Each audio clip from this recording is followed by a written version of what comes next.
नमस्कार। आप सभी को दीपावली की बहुत-बहुत शुभकामनाएँ। दोस्तों, पहले लड़ाइयाँ लड़ी जाती थी और गर्दनें काट के उन लड़ाइयों को, उन युद्धों को जीता जाता था। पर आज की डेट में लड़ाइयों को गर्दनें काट के नहीं, तो जेबें काट के जीता जाता है। उसी को हमने ट्रेड वॉर का नाम दिया है। किसी भी देश के इकोनॉमी को वीक कर दो और वो देश खुद ही मर जाता है, या हम कह सकते हैं खुद की गर्दन काट लेता है। अब लीज ट्रस, जो यूके की नवनिर्वाचित पीएम थी, उन्होंने अपना इस्तीफा किंग के पास, राजा के पास सौंप दिया है। अब इसके बारे में बहुत सी चर्चाएं चल रही है कि जो उन्होंने ओवरऑल इकोनॉमिक सर्कमस्टेंसेस, या हम कह सकते हैं इकोनॉमिक कुछ डिसीजंस उनके जरिए लिए गए, वो हम कह सकते हैं कि पॉलिटिकल पॉइंट ऑफ व्यू से लोगों को खुश करने के लिए उन्होंने वो डिसीजंस लिए, और उसका ओवरऑल इकोनॉमी पे, जो कि अभी ऑलरेडी डूबती नैया है, उस पर क्या इम्पैक्ट होगा इसके बारे में ज्यादा कुछ सोचा नहीं। और हम देख रहे हैं दोस्तों, उसी का परिणाम आज उन्होंने अपना 2 दिनों पहले उन्होंने अपना इस्तीफा सौंप दिया। ऋषि सुनक जी, जिनकी कुछ पॉलिसीज पहले से ही वो खुद इसके बारे में बोल रहे थे कि ये डिसीजंस या इस तरह की कुछ बातें इकोनॉमी के लिए बहुत ही ज्यादा हार्मफुल हो सकती है, पर उसे उतना ध्यान में नहीं लिया गया। अब देखिए, मुझे इसमें दो अलग अलग बातें समझ में आती है। एक तो उनके डिसीजंस गलत हुए और उनके ऊपर उनके पार्टी से ही बहुत ज्यादा विरोध हुआ, तो उन्हें इस्तीफा सौंपना पड़ा।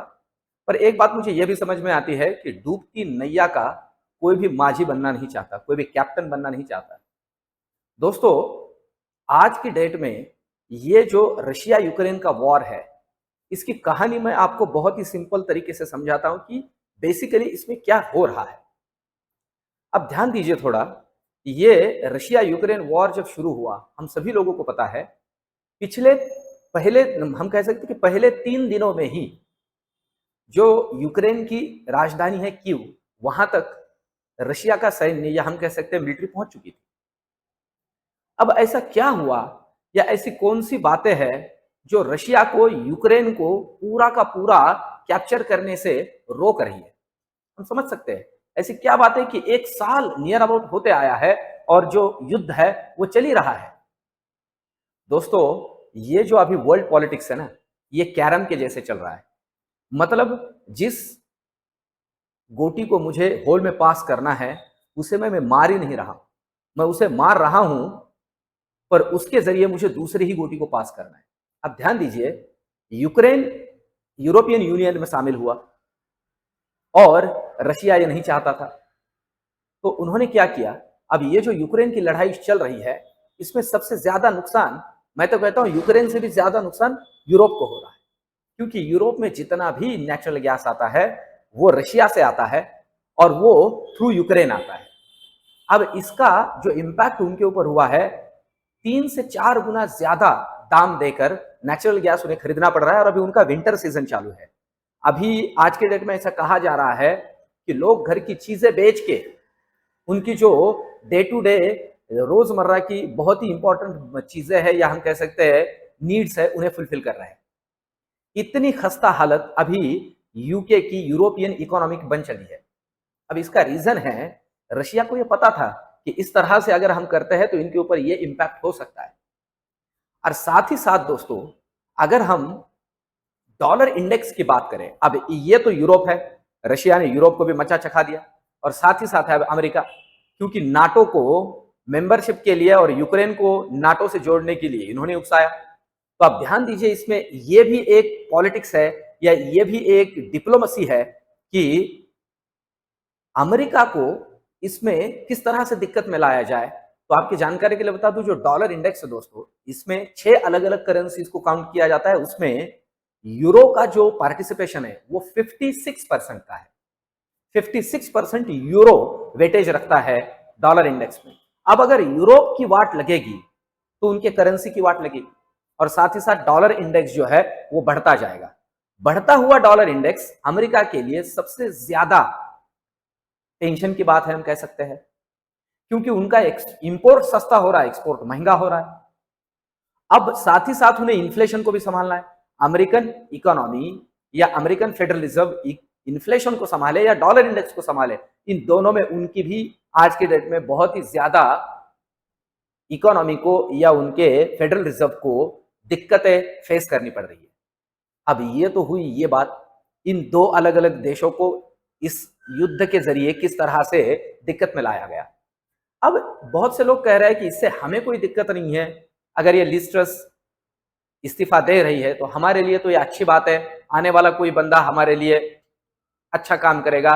और कहते हैं कि ये थोड़ी इंडिया के लिए निगेटिव थी। पर दोस्तों मैं ये कहता हूं, इसका इस्तीफा हमारे लिए डायरेक्ट अगर कोई इंपैक्ट नहीं करता है तो इनडायरेक्ट वे से तो बहुत से इंपैक्ट हमारे ऊपर होते हैं। हमारा जितना भी एक्सपोर्ट है उसमें से 18% एक्सपोर्ट हम यूरोप में करते हैं, और यूरोप अगर इतनी बड़ी दिक्कत में है तो आने वाले दिनों में हम भी दिक्कत फेस कर सकते हैं। दोस्तों ये वीडियो मैंने खास करके इसलिए बनाया है कि मैं मेरे हर वीडियो में पिछले 3 से 4 महीने के दिवाली तक हमारा मार्केट हमें अच्छा रिटर्न देगा ये कह के आपके सामने रख रहा हूं, क्योंकि मार्केट जो है दोस्तों सेंटिमेंट पे चलता है।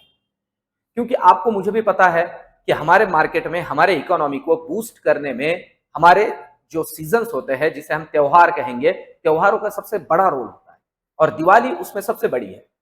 और ये पूरे इकोनॉमी को पता है कि दिवाली में बहुत ही अच्छा खासा टर्नओवर होता है, एक लिक्विडिटी का फ्लो मार्केट के अंदर आता है, और उसी को कंसिडर करते हुए हमारा मार्केट सस्टेन कर रहा था, जहां तक मैं सोच पा रहा हूं। और अभी दिवाली दोस्तों खत्म हो रही है। ये मैं वीडियो खास करके इसलिए बना रहा हूं कि यहां से आगे मार्केट के अंदर बहुत ही कॉशियसली काम कीजिए।